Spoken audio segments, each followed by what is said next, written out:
Praise the lord ప్రియులారా. 12 సంవత్సరాల క్రితం 12 years బ్యాక్ దేవుడు నాకు సేవ గురించి చెప్పినప్పుడు నేను చాలా లైట్ తీసుకున్నాను.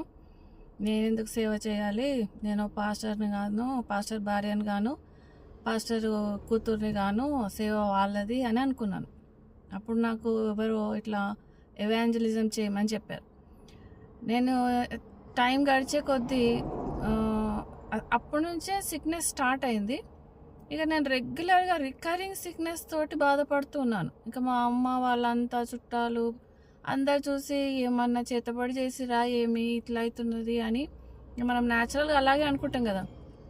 అప్పుడు నేను సేవలో ఉన్నా, చర్చ్లో ఉన్నా, నేను కొయర్లో ఉన్నా, అయినా కూడా అంత ఎఫెక్ట్ ఏం లేదు. నేను అనుకుంటున్నా ఇంత సేవ చేస్తున్నా కదా దేవా, ఇంతగానో ఇది చేస్తున్నా, అయినా కూడా నన్ను ఎందుకు బాగా చేయట్లేదు, నన్ను ఎవరికి అప్పగించినావు అని నేను బాధపడుతూ ఉండేదాన్ని.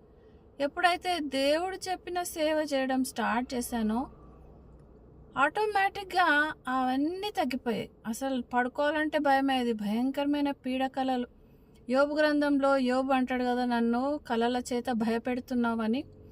అంటే మనం ఏమనుకుంటామంటే ఏది కీడు జరిగినా, ఏదన్నా సంథింగ్ మనకు రాంగ్ అయిందనుకోండి, వెంటనే ఏదో మంత్రశక్తో తంత్రశక్తో ఎవడో చేశాడు. నేను కూడా అనేకులను టార్గెట్ చేసుకునేదాన్ని, వీళ్ళు చేస్తున్నారేమో అని.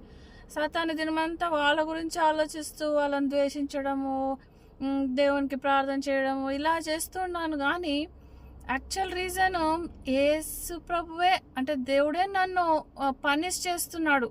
నన్ను నువ్వు అది కాదు, నువ్వు ఈ రకమైన సేవ చేయాలని చెప్తున్నాడు అని నాకు అర్థం కావడానికి ఎంత టైం పట్టిందంటే, మళ్ళీ నేను సేవలోకి వచ్చి దేవుని చిత్తమైన సేవ చేస్తున్నప్పుడు ఆటోమేటిక్గా తగ్గిపోయి నేను పీస్ఫుల్ నైట్స్, అంత స్లీప్, అసలు చాలా డిఫరెన్స్ ఉంటుంది. సో మనకు దేవుడు అలా కూడా మాట్లాడుతుంటాడు.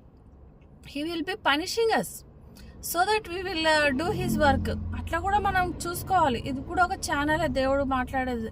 కాబట్టి మనం ఏం జరిగినా ఫస్ట్ మనం దేవుని దగ్గరికి రావాలన్నది దేవుని చిత్తం.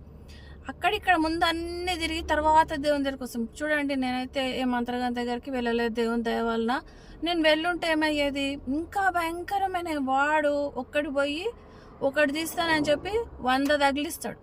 సో అది దేవునికి కోపము, ఇంకా సాతాను చేతిలో చిక్కినట్టు అవుతుంది. సో నా జీవితమే ఒక ఎగ్జాంపుల్గా మీతో షేర్ చేసుకుంటున్నాను. ఒకవేళ ఎవరన్నా ఇటువంటి పరిస్థితుల్లో ఉంటాం, ముఖ్యంగా చోజన్ వన్ కోసమే చూడండి, మీరు దేవుని చిత్తంలో ఉండడానికి ప్రభు సాయం చేయను గాక. ఆమెన్.